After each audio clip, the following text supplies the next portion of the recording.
Magandang buhay everyone. Ngayon guys, ay gagawa tayo ng ating dessert. At yan guys, ang aking gagawin ay sticky toffee pudding. Mayroon akong butter, brown sugar at vanilla. At ngayon guys ay maglalagay ako ng itlog.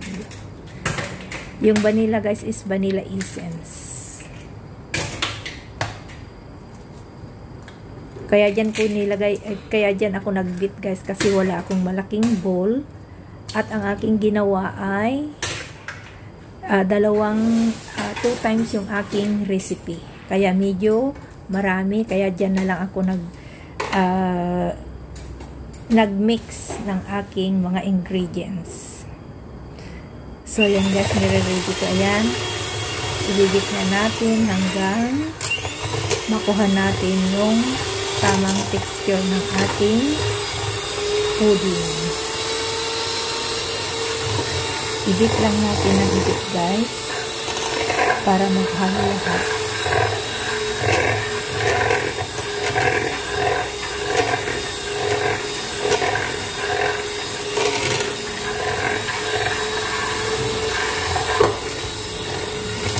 So yan guys, kailangan natin ibit mabuti, i-mix mabuti para maganda ang kalabasan. Tiyaga lang natin, magtiyaga-tiyaga lang tayong mag-mix guys, kahit masakit yung kamay natin mag-mix. Kung gusto natin kumain ng masarap, magtiyaga tayo guys. Diba ang kasabihan, kapag may tiyaga, may ilalaga or may kakainin.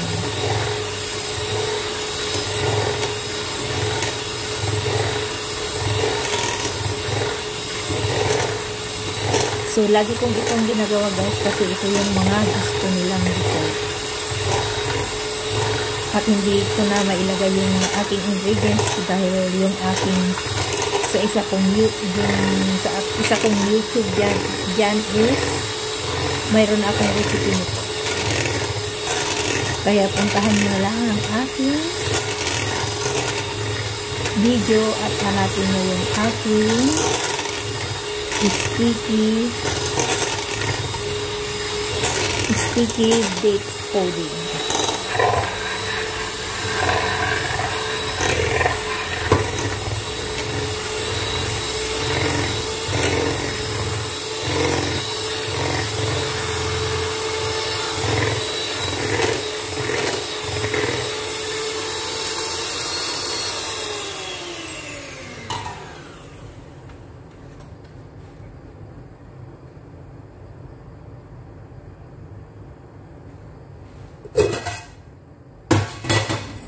So, ngayon naman guys, ilalagay na natin yung ating dates na nakababad sa mainit na tubig at baking soda. Haluin muna natin bago natin ilagay sa ating butter.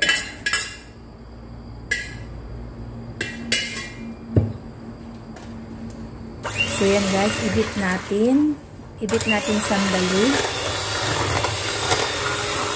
Yan. Sandali lang guys.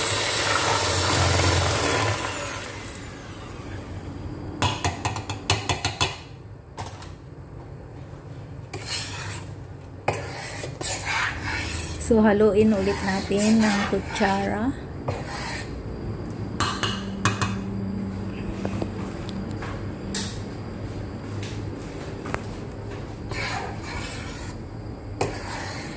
So, yan guys, halo-haloin natin.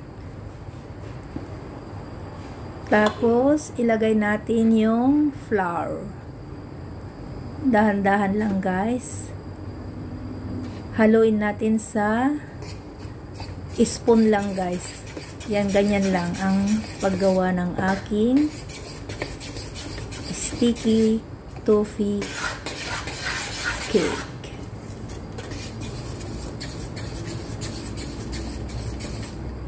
Dahan-dahanin lang natin ilagay yung flour guys.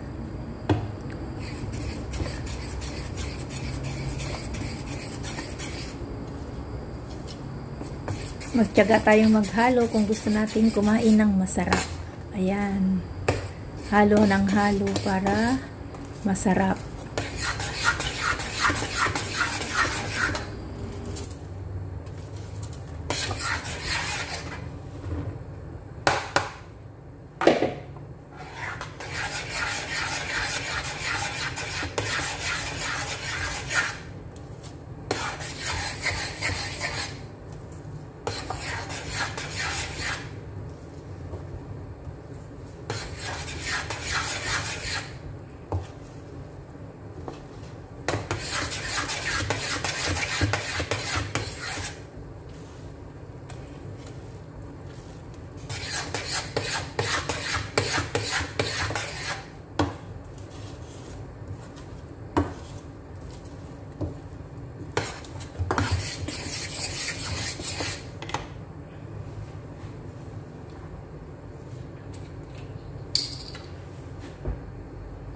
So, ngayon naman guys, ay maglalagay tayo ng vanilla essence.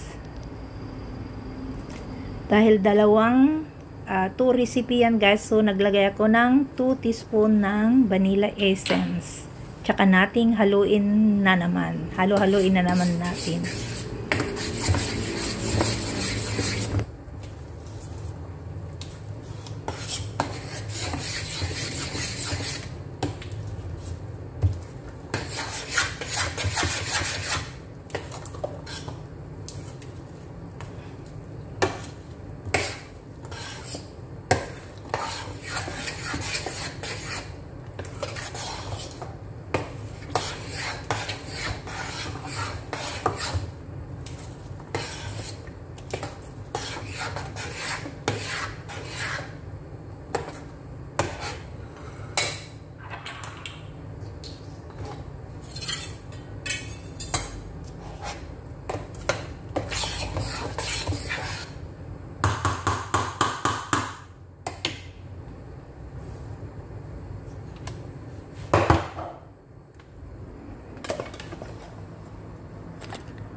So, ayan na guys, yung aking baking tray naka-ready na.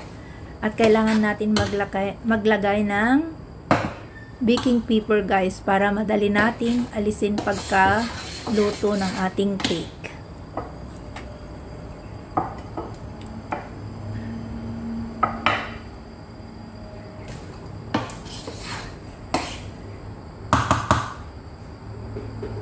So, yan guys, ilagay na natin sa ating baking tray.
So, yan na guys, yung ating cake ready to bake na po. Bibake natin ng 1 hour. 1 hour sa 1 hour bake. I-bake natin ng 1 hour na, sa 180 degrees.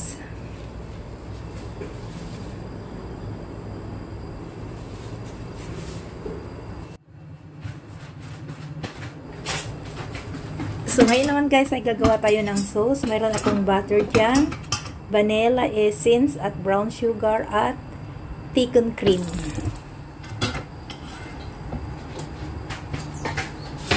Lulutuin natin yan guys hanggang mag-melt yung ating butter at matunaw yung ating brown sugar. Haluin natin guys para hindi didikit at hindi masunog. So yan yung yan yung nagpapasarap sa aking cake guys, yung kanyang sauce.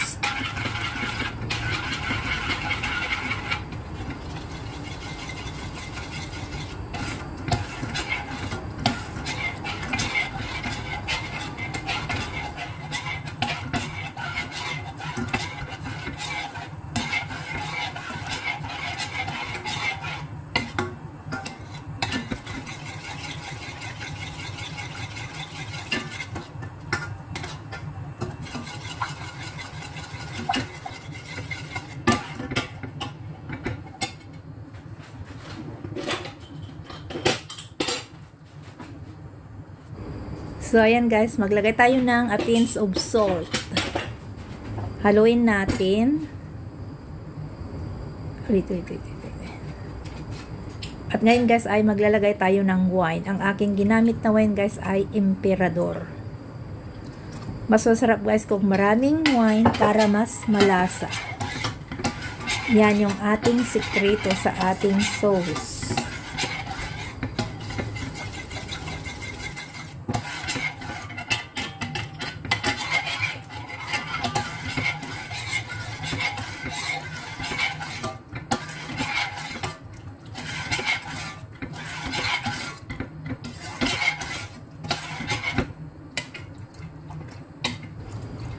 So, ayan guys, ready na.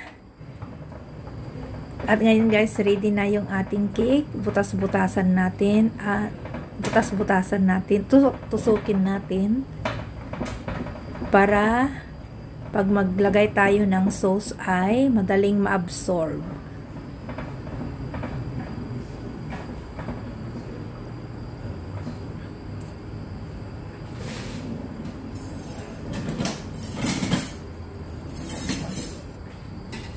Ayan guys, ilalagay na natin yung sauce. So ayan guys, yung aking bagong bake na date pudding. So yan lang guys, hanggang sa muli. Maraming salamat sa panonood. Maraming salamat. Bye-bye!